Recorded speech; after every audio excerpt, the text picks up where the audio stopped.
Okay, so Hare Krishna, dear Vaishnavis. My name is Andrea, for those of you who don't know me, and I am always honored to help host this Urban Devi every month with our dear Rukmini Walker. And this month we have a very special guest. Her name is Syamala Priya Devi Dasi, and a lot of you are familiar with the topic. She is going to be talking about befriending our parts, and it's all about mental and emotional care and how they're important branches in our tree of holistic care for our community.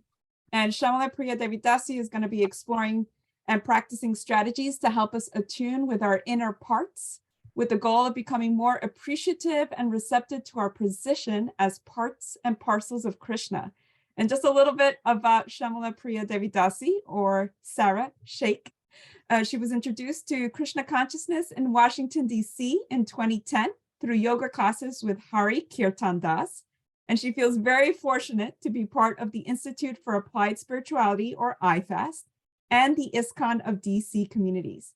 And by profession, Syamala is a licensed psychotherapist with a holistic approach to mental health care. So I would like all of us to welcome her and thank her so much for coming to our Sangha.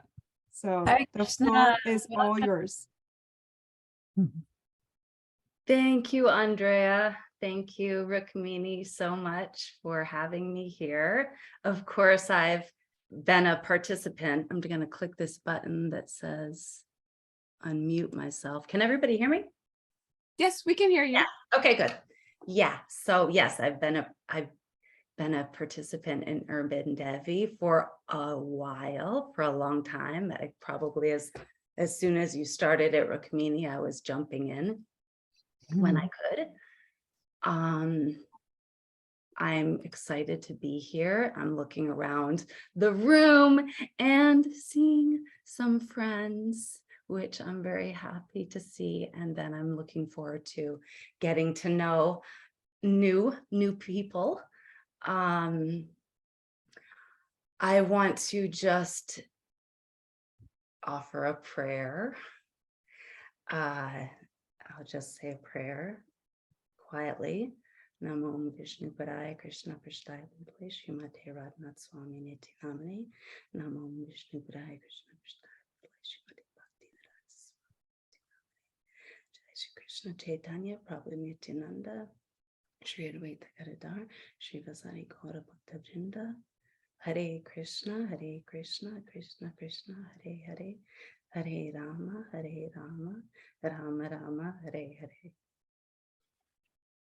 So I'm hoping and praying that I will be able to share something today that feels and is meaningful to you, and that somehow assists us all in our spiritual lives, as well as in our various roles and duties in our life.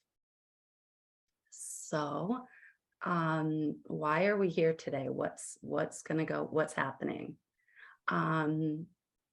As Andrea shared, I'm a mental health therapist.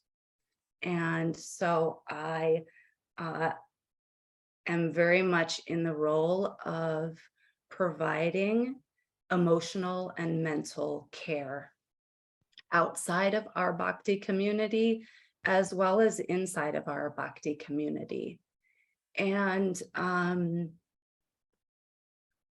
it's as I stated I think in the description of the class, emotional and mental care is such an important branch of our holistic well-being.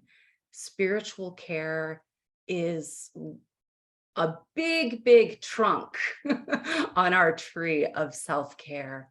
However, if we neglect our emotions and our mental well-being, that's going to really impact our spiritual life and our relationships. So we never want to neglect any branch of our wellness, whether that's our physical well-being, our social connectedness, our spiritual self-care, and our mental and emotional care. A friend of mine and a god brother Chaitanya Kishore Das, who lives outside of DC, shared a wonderful analogy with me, and I want to share that with you.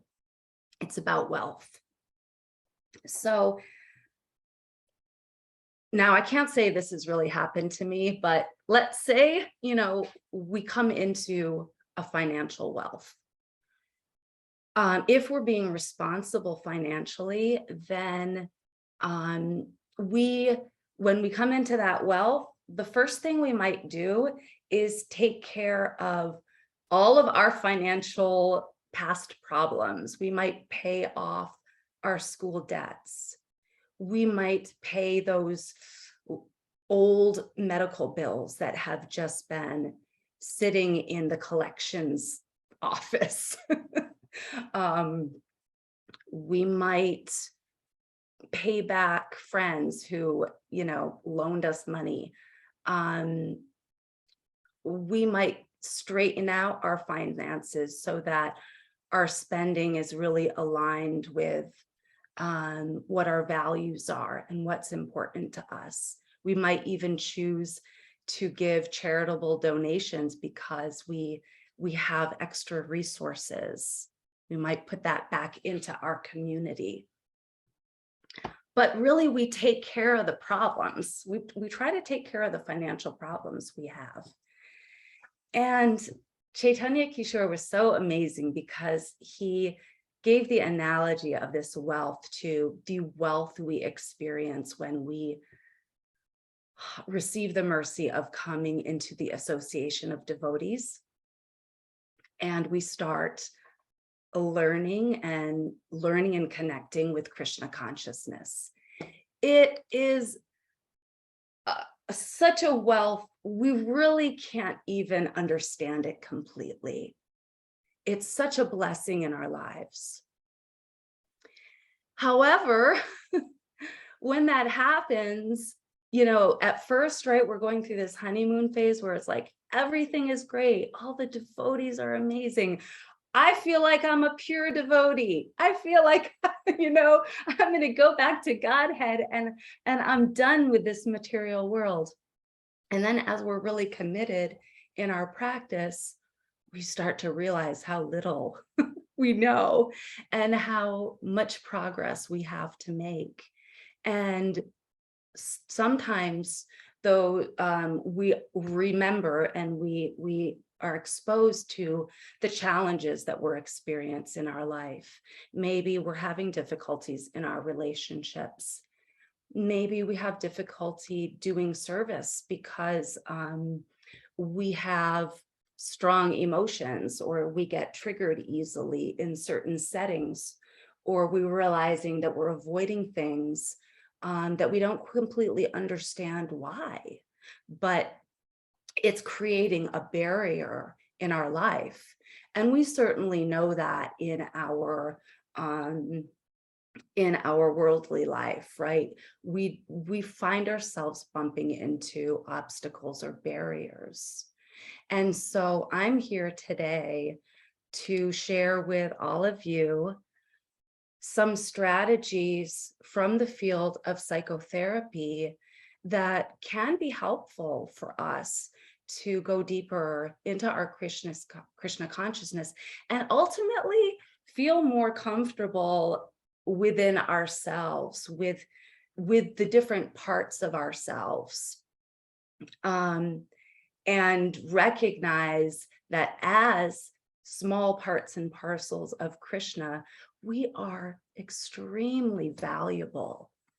Even the quirky, odd parts that we think really don't have much to offer, we are supremely valuable. Krishna loves us. So that's why I wanted to share with you today about, there's a psychotherapy model called internal family systems. And I've been incorporating those strategies and that kind of intervention with my clients, and they love it. It's really amazing. They experience a lot of growth and transformation. I know in my in my description, I also shared that I might talk a little bit about EMDR and brain spotting. And I realized, oh gosh, there's probably not enough time to do everything. So I wanted to focus on, at least today, the internal family systems. And it's very compatible with EMDR and brain spotting modalities as well. So it's hard to completely separate all of those. So that's kind of the reasoning behind what we're going to do today. And so I'm going to share some information with you. I'm going to share what internal family systems is all about, what are parts. We'll do some learning around that. And we will do an exercise. We'll actually practice a meditation to help us connect with our parts. And then we'll go into breakout rooms with either a partner or a group of 3 and share our reflections around the exercise that we practiced today. And then, of course, we'll come back and share with the big group your realizations, comments, and questions. Okay, so I've got my outline, so I'm definitely a note person. And I'm trying to be here with the attitude that you would be in a therapy session with me a little bit. And so I'm going to provide some psychoeducation. I have to say my comfort zone is working one-on-one with individuals in a private, safe place. So I also want to acknowledge that we really are creating a safe space here. And I think you all are familiar with Urban Devi, so you know how to do that. You know how to create a safe space. This portion of our Sangha is recorded. The breakout rooms won't be recorded. So just so you all know that. And please feel free to interrupt at any time if you do have a question. However, I'm not so much looking at the chat box, just so you know. I have low vision. I see Andrea raising her hand. Yeah, I'll handle the chat. That's not a problem. That would be great. And you're welcome to stop me if there's something really relevant in the chat. Okay. And so yes, let's talk a little bit about our parts and what that means. And so we all have multiple parts. What does that mean? We all have different aspects of our being. And sometimes these parts connect with certain roles that we carry. You might be in a parental part, a parenting part. We often find ourselves in an inner child part where we feel vulnerable. You might be in a part that's super creative and energized and energetic. I could go on and on about these parts. So the point is we have multiple parts, and it's actually our natural state.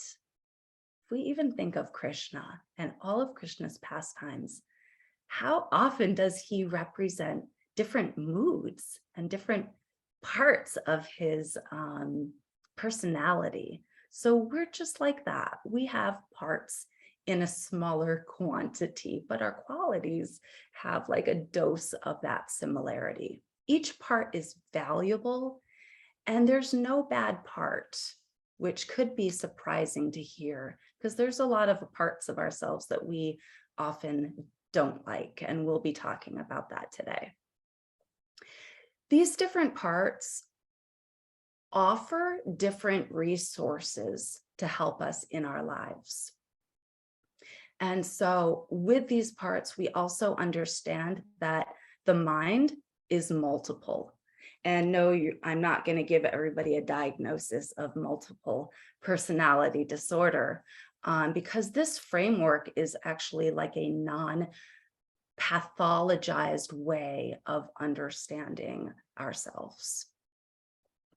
So with those parts, there are manifested parts and there are dormant parts.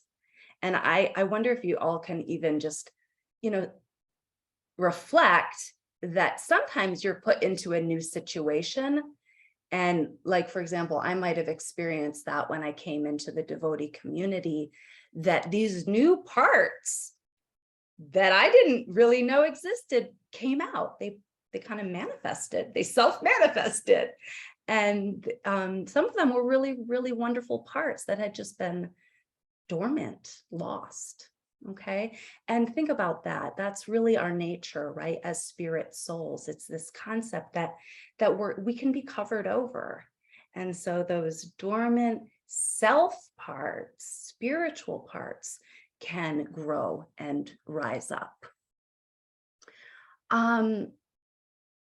So in our natural state, these parts are relevant, they're resourceful, and they offer us different qualities that we need in different situations. However, parts can be disrupted when there is trauma in our lives, when there are attachment wounds, when there are disruptions. Okay, and I'm going to kind of leave that open because we know there are big T traumas, there are little t traumas, but think about for a child or even for a fetus in utero, an infant, there are many types of disruptions that can occur. And we talk about attachment wounds. We could have just not the best fit with our parents. It's not that our parents are trying to harm us or trying to abuse us, but because there's a lack of attunement, there's a lack of fit, good parental child fit, there can be a disruption and our parts can be impacted by those disruptions as well as big and small T's. So our natural parts can get forced out of their natural roles, okay? And when that happens, the trauma kind of creates an experience where we become a little bit frozen in time, okay? Something overwhelming happens that the brain cannot synthesize and understand. It's very confusing. So as a protective response, the brain kind of holds on to that memory and sensory experience in a capsule. Imagine a capsule is placed in the limbic part of your brain, the mid part of your brain, and it stays there. It doesn't integrate with long-term memory. And what happens when those capsules are formed with incredible amount of sensory experience, as well as experiences of carrying a burden, and I'll talk a little bit more about that in a minute or so, carries a burden, the burdens are overwhelming emotions, beliefs about ourselves or the world, as well as behaviors, overwhelming behaviors. Those kind of are placed in that capsule and they stay there to protect the system, our system, so that we can function and survive and adapt. When that capsule is pierced by triggers from our environment, those capsules kind of leak out into our experience, and we then again experience the trauma as if it were happening in the present moment, even though it was something that happened in the past. Okay, so those parts take on a new flash frame, right? If you take a picture of that trauma, it kind of takes a picture of it and keeps a certain frame with those beliefs attached to it. Now, I'm not talking about situations where there is healing that takes place directly after. Not all experiences are traumatizing. Although, right, they could be traumatizing, but our response maybe not be traumatized because we have a lot of external supports. Okay, so, but I'm not necessarily talking about those situations. But I want to honor the fact that not all disruptive experiences become traumatized experienced. Okay, so when those parts get pushed out of their natural state of, like a child being playful, creative, curious, interested, seeking connection, when they get forced out of those natural states, they can be forced into a protective part. Okay, so now we're talking about protectors.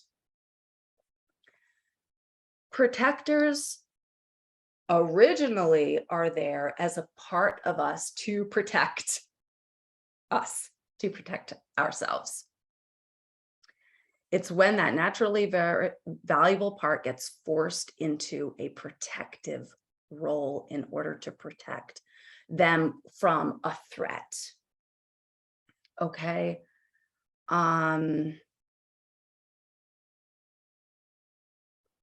Okay, I'll give examples in a little bit. Okay, so there's two different categories kind of protectors. And this is where you'll kind of start to see it in your life. By the way, we all have these. It's not like, oh, I'm a therapist and I don't have these. Yes, I do. I have all of these parts as well. I have these protector parts and I have these manager parts. So there's two kind of forms or categories of protectors: managers and firefighters. So let's talk a little bit about the protectors that get pushed into the manager role in an attempt to manage the outside world, because something in the environment is very chaotic and unpredictable, and therefore the need for control naturally arises in the system. So you might find when you have a strong manager that you need to control your relationships. Okay, control the kind of relationships, control relationships because you're triggered by some, so you stay away from those and veer toward others.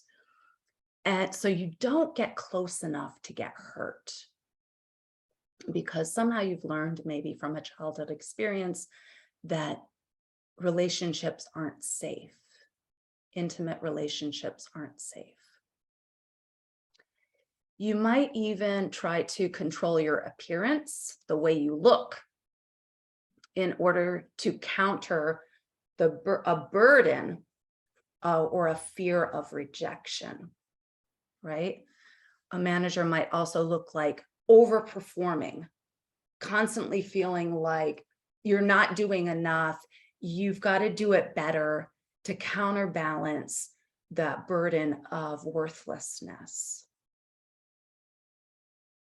You might have a manager part that's very self-critical, that constantly yells at you or kind of beats you up when you make a mistake, or criticizes you so much that you feel like you don't want to take a risk because of fear of being embarrassed or humiliated in front of others, or having a fear of being rejected, which really is a very real fear, right? So social connectedness, we know, is so important. Do we want to pause? Is everyone okay? How are we doing? How are we doing? We're doing And if good? anybody wants to check in, you can either use the react emojis or you can type into the chat and I'll be happy to read it for you, or you can raise your hand if you want to speak to Syamala. I know I feel very seen by a lot of Okay. the descriptions you're doing, Syamala. Like I was just Okay. like, yes. Yeah. And I said my comfort zone is like in a one-on-one conversation with people. I would never talk this much for this long without hearing from you. So I feel like, okay, I'm talking a lot. So yeah, please do give a shout out, even in the chat, if that feels right. And I love the hearts and I think I saw a hand go up or a thumbs up. Yeah. So, okay, cool. All right. So we talked about managers, and another aspect of the protective force, protective part is a firefighter.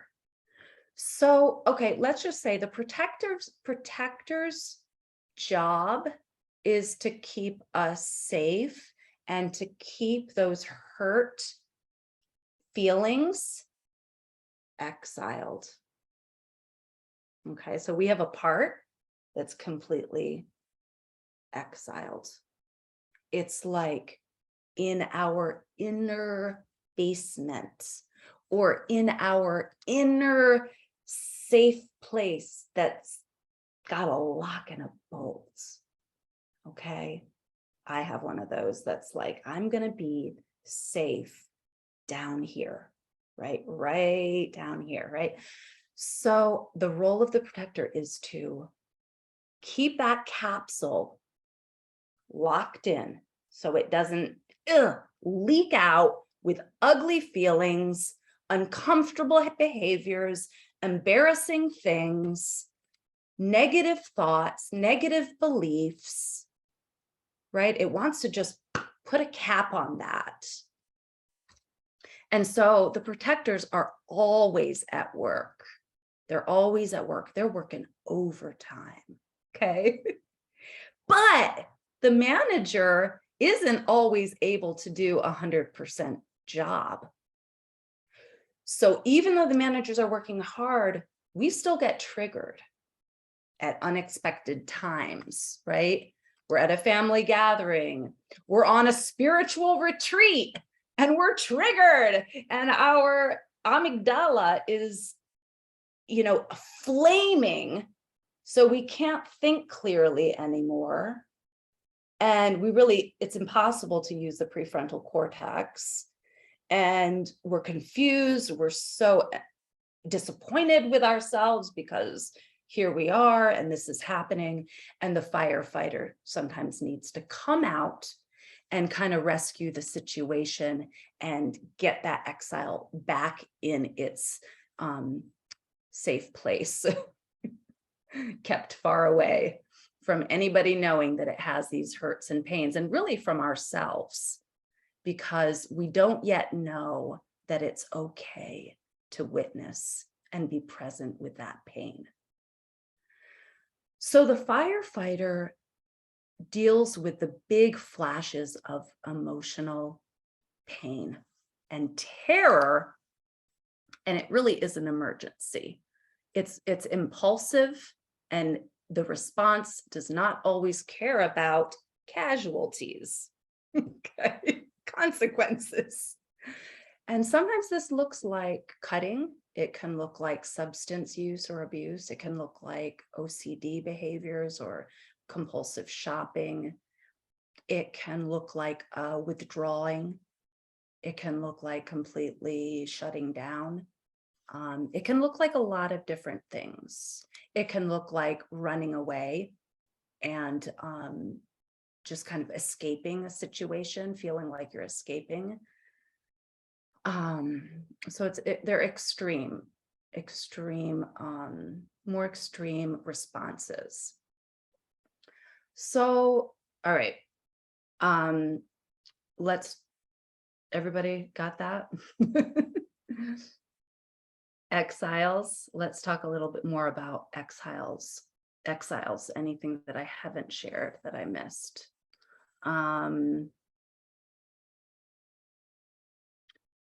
Exiles can result from, taking on a burden in childhood connected with abuse, right? So that exile can look like anger, terror, fear. And actually, the role of the exile is really to be seen, to gain our attention.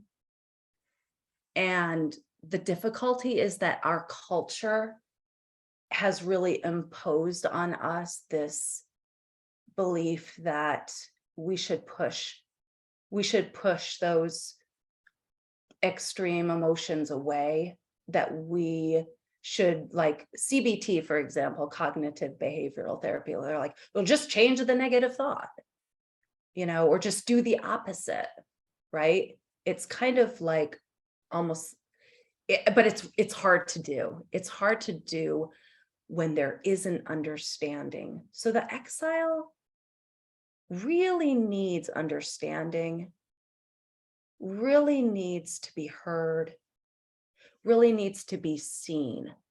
So, Syamala, before you continue, sorry, we have a clarification question from yes, Rukmini. She was asking, what is the function of the prefrontal cortex? the If you could clarify prefrontal that. cortex, yes, is the part of our brain that is in charge of our logical thinking, our problem solving, our all of that, all of that decision making aspect of our brain, that when our amygdala is calm and regulated and our parasympathetic nervous system is in a relaxed state of being, then that prefrontal cortex can be working and functioning pretty well. And it doesn't fully develop until like your early 20s or even mid 20s. Okay, so that's the prefrontal cortex. All right.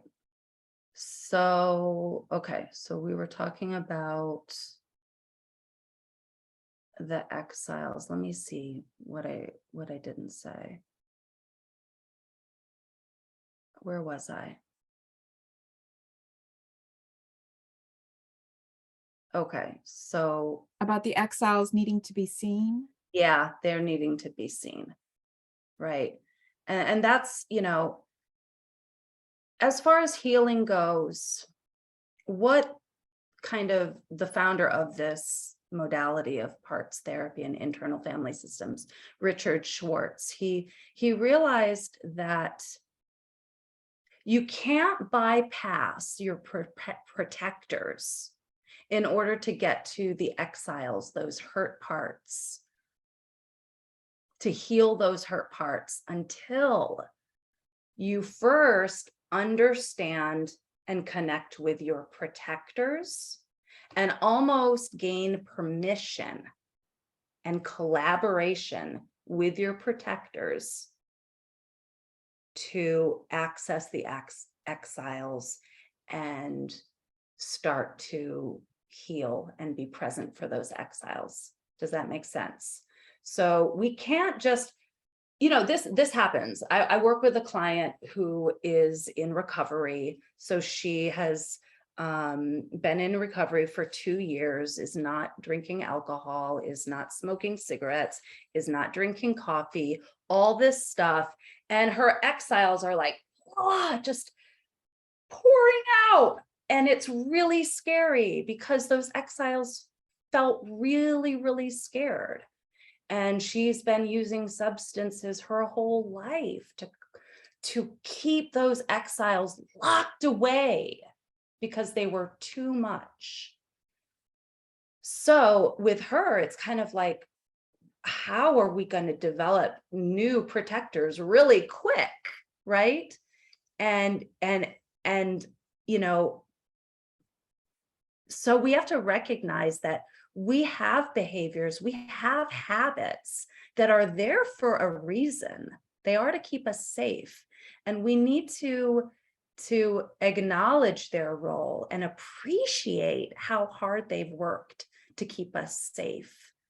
But we might also need to let them know that we're not 5 years old anymore, that we're an adult now and we have new resources and new capacities to become, right, leaders within our internal world. So that's where this concept of self-leadership comes into play. So I'm going to describe this in internal family systems, what they call the self. And to me, it sounds a whole lot like spirit soul, connection with Krishna's and Krishna's divine qualities and Radharani's divine qualities. Now, they've identified 8 C's of self-leadership. And when these qualities are activated, these are the qualities that we bring to the protector as well as the exiled part to promote healing. So I'm going to read these off, but they're not, I won't read them off. I'm just going to try to remember them. All right. They're not in order. Calm, confidence, connection, creativity, confidence, curiosity, and compassion. That's 7. Okay, so what? Confident, clarity, courage. That's the one I missed. So doesn't this all sound kind of familiar? We talk about these qualities in bhakti all the time, that these qualities are also very necessary for our spiritual lives and our spiritual development. And the self, they describe in internal family systems, which is really cool. They describe the self as never dies, never burnt by fire, never, corroded by wind. Doesn't that sound like the Bhagavad Gita? So a lot of these psychotherapies actually come from Krishna. They come from ancient wisdom. And so we know how much we've been healed through our connection with the holy names of the Lord, right? And it's very similar, this concept of connecting with these self qualities to promote healing. All right. The self is spontaneous and it naturally arises. It knows how to heal internally and externally. Okay. The self is always just beneath the surface of those maladaptive parts. And like I said, it can manifest spontaneously. Okay. So the elements that assist in change and transformation, I wanted to share a little bit about that, is this concept of witnessing, right? Witnessing. Parts need to be listened to. No part is bad. All parts have a distinct role and purpose.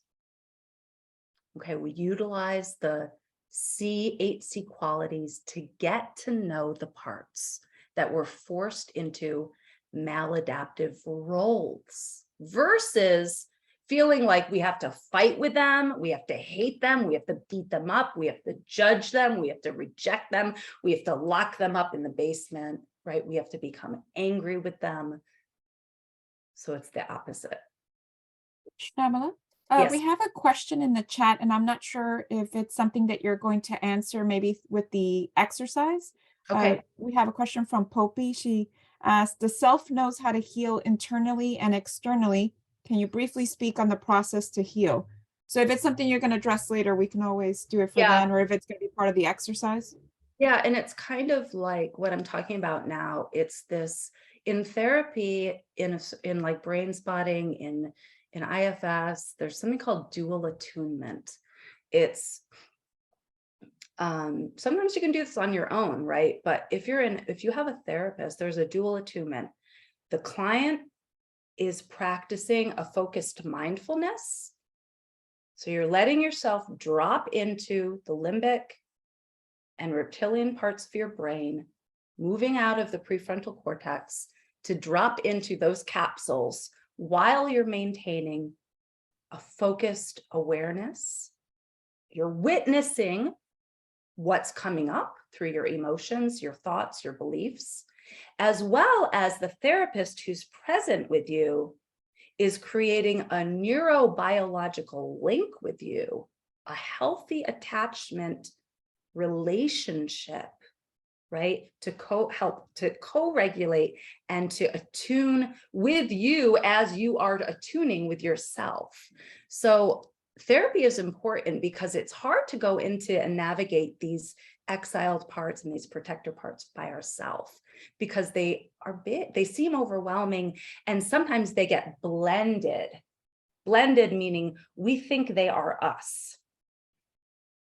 We identify with them so strongly that we think they're us, and we need that support to unblend and realize, it's not necessarily us and me, but it's a part of me that had to stay safe. Okay, for example. Okay, so the healing, we'll practice a little bit in the exercise, but it's best done with a therapist, although, you know, there are other, or a mentor or a coach, things like this. But it's a process of witnessing and connecting with those, letting those see self qualities naturally arise through that attunement. Okay. All right, so let's actually just try an exercise. Is everybody want to try something out? And I want to let you know a little bit, something to keep in mind before we do this meditation is that we're going to be practicing this kind of focused mindfulness. Okay, so it's different than just thinking something through. Okay, there's something called the uncertainty principle. So are we ready to be open and to explore maybe unknown territory or territory that we're somewhat familiar with, but we don't have all the answers? Okay, this uncertainty principle that, you know, maybe this will work for you and maybe it won't, and maybe it doesn't, and that's okay. There is a distinction between, let's say, working with me or a therapist one-on-one, where I'm guiding you through the process in a very individualized way. And this, where we're going to do a group practice where I have no idea what's going on for all of you. And I'm just going to try my best to walk you through an exercise and not knowing if how it's going. Okay. So there are limitations. It might not work for everybody because you might need more support in navigating some of our barriers to connecting. Okay. So we're going to try to resist the habit of trying to think things through and solve a problem and just see if we can let things arise on its own. And we're going to be okay with feeling like you are connecting with the exercise or you're not connecting with the exercise. Okay. Okay. So let me find my exercise. It's going to help me a little bit. All right. So everybody just find your comfortable place to sit and be and start connecting with your breath.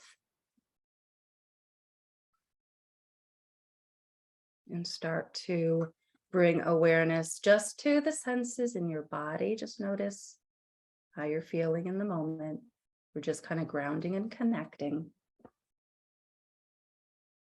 And from here, I'm wondering if you would be able to bring to mind a part of yourself that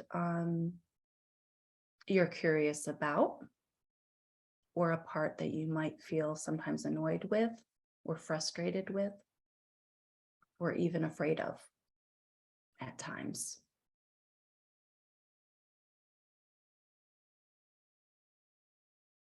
Or even a part that sometimes you feel embarrassed about.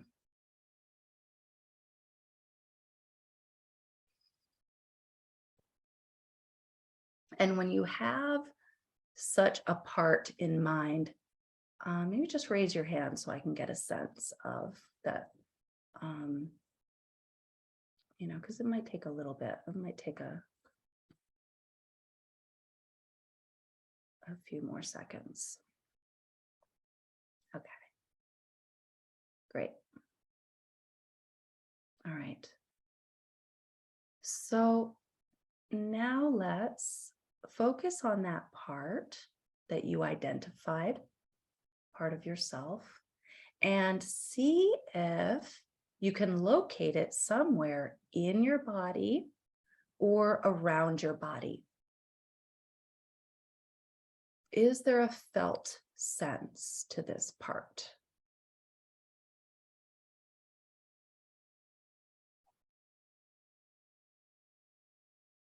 And if you can find that place in or around your body, just know that you can connect with that as an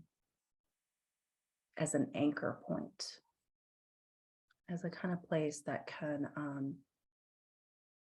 help activate the processing. And I'm going to include a little bit of brain spotting just for fun. And I'm going to ask you, you can look at the screen, my screen, or you can look in your own space. As you're focusing on the part that you want to be curious about, I'd like you to, either in your own space or on the screen, look at eye level to your right. Just gaze over to the right side, eye level.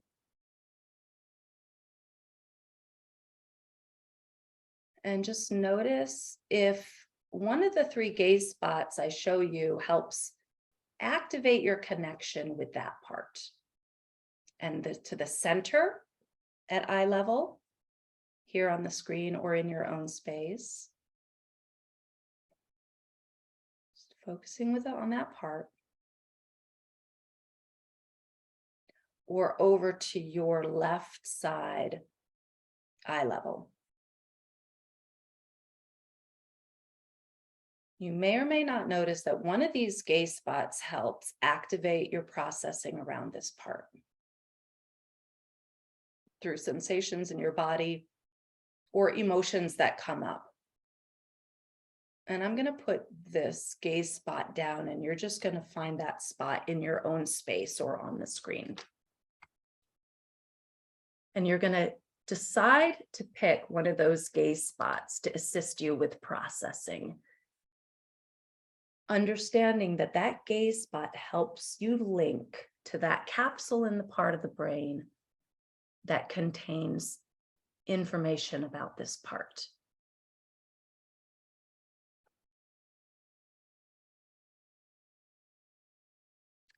So as you continue to notice feelings, thoughts, sensations around this part, just kind of see if you have a personal relationship to this part, and notice how you feel toward this part. Remembering that we have multiple parts, so you're kind of noticing how you feel toward this part. Notice if you don't like it, if you're afraid of it, if you're frustrated with it, or anything else. And if there's a lot of feeling and kind of judgment around how you feel about this part, just see if you can let that part relax? The part that has feelings about it. And just notice, is it able to relax back so that we can get to know it a little bit better, get to know this identified part a little bit better? And I want you to see, as you connect with this part, if it has anything it wants to tell you.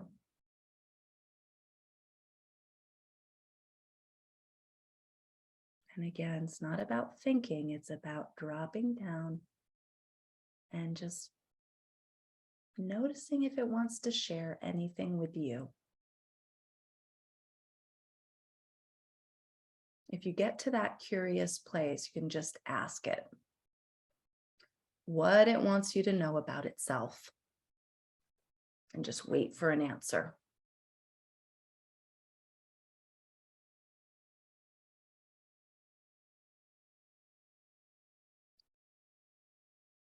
It's an inner dialogue that we're supporting here. And then you can ask it another question.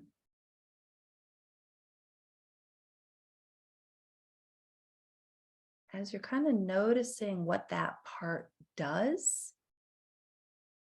ask it, what is it afraid would happen if it didn't do or feel this way?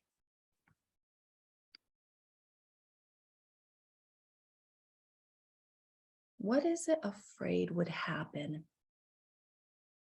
if it didn't act this way, or feel this way, or behave this way, or think this way? And then if you got an answer, then it might be telling you about something that it's protecting.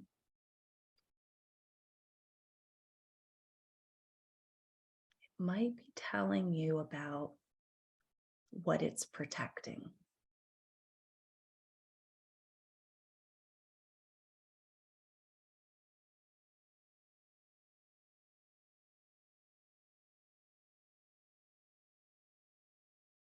And if it is, then you could also possibly extend some appreciation for that protective part, for what it does, and extend some compassion to it. And just see how it reacts to that. How does it react to you extending appreciation and compassion for what it's been trying to protect?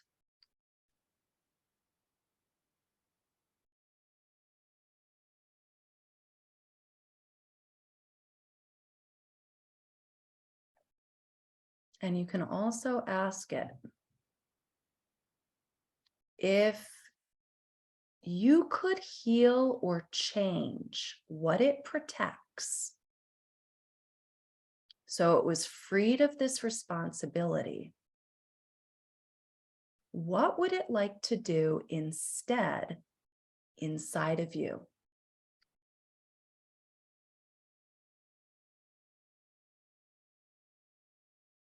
If you could heal or change what it protects, that exiled part, so it was freed of the responsibility to keep protecting it, what would that part want to do instead? If it were really liberated,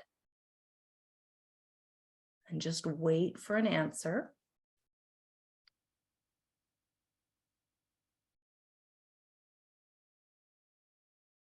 And then another interesting question. How old does that protector part think you are? How old does it think you are? Not how old is it, but how old does it think you are? And if you got a younger age than you are now, maybe it would be good to update it and let that part know how old you are now and how much you've grown and learned.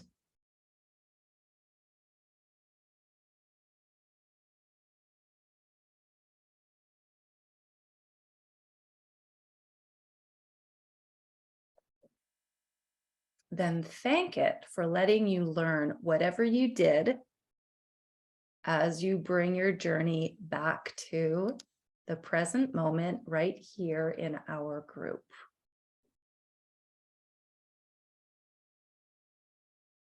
Where we will have time to reflect on this exercise, how it worked for all of you. And if it didn't, let's hear about that too. So Andrea is going to help us go into breakout rooms. Okay, so Hare Krishna, everyone. I'm just going to pause the recording so that we can do that. Okay. Yeah, so this part of our Sangha is for you all to share comments, reflections, questions with the group. And Andrea will call on you if you're raising your hand, or if you want to unmute, that might be fine as well. Rukmini, did you want to start us? Because sometimes people are shy. Shy to begin, but I just wanted to say we were in a lovely group, and I asked Ashley. Poppy and I were appreciating what Ashley Rodriguez had to say, and I asked her permission, and she agreed that she would share in this plenary. It was very profound and very moving, right, Poppy, for both of us. So Ashley has agreed to share. Hi, everyone. Thank you so much. Syamala, is that how you say your name? Yes. Thank you. Such a cool practice. And I just said, like, when the practice started, my kids were like running around, so I wasn't able to really dip into it. But I did see where parts I could identify with each part that you were saying, and I thought I look forward to when after the kids going to bed, like revisiting that practice, because it does seem very beautiful.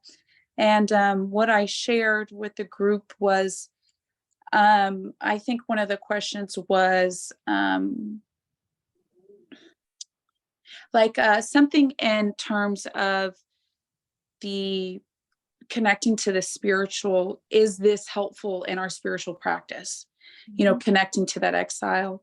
And one of the things that I thought of was that, you know, Krishna gives us these traumatic events that can lead to maybe, and I'm sorry if I'm not using terminology right, but that can maybe lead to that exile, that part of us that we want to keep tucked away. You know, Krishna gives us those traumatic events. And I think if we're able to open up to those parts of us that are tucked away as a result of that trauma, then it's like and give it to Krishna. It's like we're saying, Krishna, we trust you, and we're willing to let you into these darkest parts of us. And then I think that allows us to evolve in the way that Krishna maybe intends for us to, as a result of this traumatic event that was given to us. And maybe our relationship with Krishna can grow and can flourish because we're allowing him into this dark part of us. So that's one of the things that I had said. And then another one is, do we think there's a purpose or a role for this protector? Can we value it? And I said, yes, I do value the protector, because my husband was in just a recent traumatic event. My husband was in a really bad accident in October of 2020. He was in a motorcycle accident with an 18-wheeler. And he was hospitalized for just, I think, 11 months and 9 days.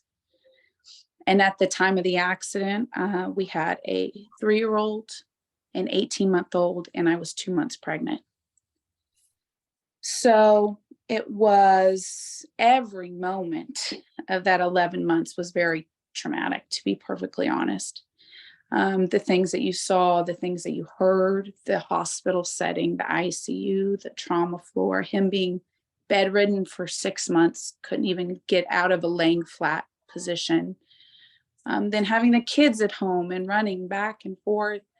And so that protector within me was very useful to allow me to function day after day after day as a mom, as a wife, as, and I felt so very aware that it was there, like, oh, this is traumatic. What I'm seeing is traumatic, but I'm being protected so that I can function here, so that I can talk to the doctors, ask them, kind of view it, zoom out and view it without the emotional aspect of it.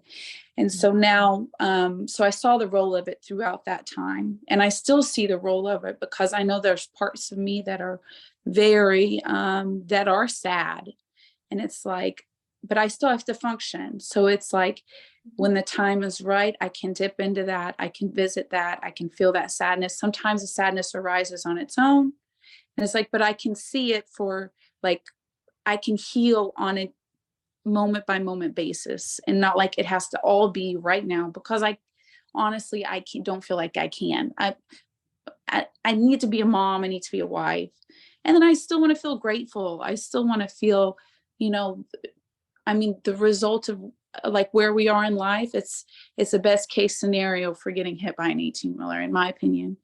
So it's like, just, anyways, is very powerful exercise. And I definitely see the value, and I appreciate even having, like, the identification for these things within my brain, like having a name for them, this is very enlightening. And I really look forward to doing, like I said, this practice at a time when I'm able to really dip into it. The identification is huge for me. It's very cool. So thank you all very much. So grateful. Hare Krishna. Wonderful. You just said so many things that were just absolutely beautiful. And, this awareness that you have, that even, that you've had to get into gear with your protector part in this recent trauma. However, you're aware that you're also praying, for that strength from Krishna. It's not separate. It's not separate from Krishna, which is ultimately what we want with anything that we do, whether it's very traumatic or very blissful. We're not alone. Yeah, we're not alone. Anyone else want to unmute? Or if we've got other hands raised? Andrea? I'm looking, but I don't see any hands raised. Maybe it was something that was so intimate that some people may not feel comfortable sharing during the recording. Rukmini, was there anything else that you wanted to share in case? Yeah, if there are no other hands raised, I just wanted to ask Ashley, would you just add the other piece about, because it's unimaginable to my tiny little lizard brain, what you were saying about being grateful that you were pregnant. So can you share that? Because that was like mind-boggling. Yeah. At that time that you were pregnant and that you were grateful. Yeah. Can you share that? Yeah. So I had said that, I was 2 months pregnant when the accident happened. And my baby was actually born while he was hospitalized. So I was able to, didn't share this before with Rukmini, so I don't, anyways, I was able to have the baby in the hospital with where my husband was, and he was able to be pushed in on a medical bed so that he could be there when she was born. So anyways, what I had said is that I was grateful that I was pregnant, because it it forced me to face everything I was facing head on. So, I'm not surrounded by Bhakti practitioners. So much of our family was drinking, and that's how they were coping. And honestly, if I wasn't pregnant, I probably would have been right there with them. And so I'm very grateful that I was pregnant, because this baby growing inside of us was like a little ray of hope as we were trudging through. And she continues, it's a baby girl, she continues to be a huge ray of hope in our life. But yeah, just being pregnant, I had nowhere to hide. And I for myself, like, I couldn't curl up on the floor and like I really wanted to, because I knew I had my little baby inside of me. So like, I had to treat my body well. I had to sleep. I had to keep moving. So it just, Krishna orchestrated everything perfectly so that we could handle this, I feel like, in as healthy as possible way. And even having our kids at home was such a blessing, because, I knew they're watching me. So I had to, like, I just approach anytime. I often felt flustered. So like, I would just chant the Maha Mantra just for, like, Lord, just give me the clarity. Give me the clarity so that I can approach this in the healthiest way possible. Because I knew my children were watching. I knew my husband needed the mental and emotional steadiness from me as he laid in that bed. And then I knew this baby was growing inside of me. So it's like Krishna gave me no choice, but he also gave me, like, he guided me. He was right there with me every step of the way. Thank you so much. And Thank you. thank you for making that beautiful choice. You had a choice, and you chose to turn to Krishna. Thank you. Beautiful. Thank you. Beautiful. So we have about 4 minutes left, Rukmini and Syamala. So if anybody has anything that they want to share, it has to be, please, brief, just so we can honor everybody's time. Gail, do you have something that you can share in like maybe 2 minutes or so we have time to have Rukmini give our closing? It's really just a question to Ashley. I don't know if this is appropriate or not. If it's not, feel free to not answer. But I was just wondering, how long ago, I think you mentioned how long ago the accident happened. I'm wondering how your husband is doing now. It was October 1st, 2020. And so it's been 2.5 years ago. And he got home. He got home in September of 2021. And he's doing okay. He lost his entire left leg, and I mean, his injuries go beyond that. Nerve pain is an issue. So, it's been a big life shift as parents, as a 36-year-old man, as a husband, but like I say, I really think it is best case scenario where we're at in life based on what we've been through physically, emotionally, spiritually, and no doubt in either of our mind that this is just what maybe had to happen for a multitude of reasons. So we just pray that we continue to realize and find peace and gratitude, and that Krishna's working, that God's working our life. Wow. Thank you so much. So personally, I feel so many gifts from you, Ashley, and so many gifts from Syamala Priya today. And I was so fortunate to have Poppy in my little group of 3 also. Yeah. So thank the 3 of you. And I just wanted to tell you that if you can all please mark your calendars. Our next Urban Devi gathering will be March 19th. And we have our dear Brajarani from Bhakti Center in New York. And she's going to be speaking about how Bhakti is the cherry on top of the cake, and how many of us have followed different spiritual paths finding Bhakti. But for some of us, Bhakti can be the missing piece in a life of service and devotion. And how can one make sense of it all?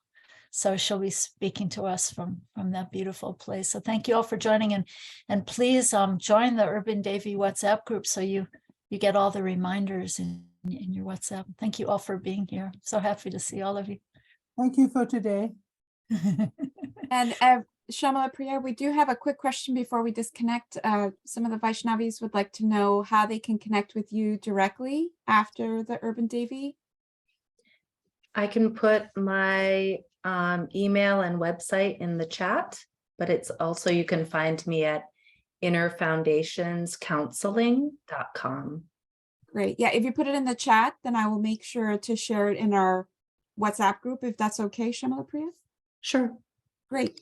Yeah, so thank you so much, Vaishnavis. And while we are just waiting for Syamala Priya to write that in the chat so I can get that before we disconnect, I just want to point everyone out again to the links in the chat. It's how you can join our Urban Devi WhatsApp groups. We have a discussion group where everybody can participate, and we have an announcements only, which will only be from the facilitator. So it has less messages if you're one to get overwhelmed. That's key. And also, just as a quick thank you to Rukmini Walker, who's always here to host us on these beautiful Urban Devis. And if you want to partner with Rukmini, she does have a Patreon, and I put the link in the chat. It's www.patreon.com/Rukmini Walker. We'd love to have you join us. We also have a Krishna book every week that Rukmini guides us through, which is really transcendental and amazing. I think some of us here know about that, so we would love to have you. So thank you again, Syamala Priya. Thank you again, Rukmini Walker. And thank you so much, all the Vaishnavis, for joining us. Haribo. So much. Hare Krishna.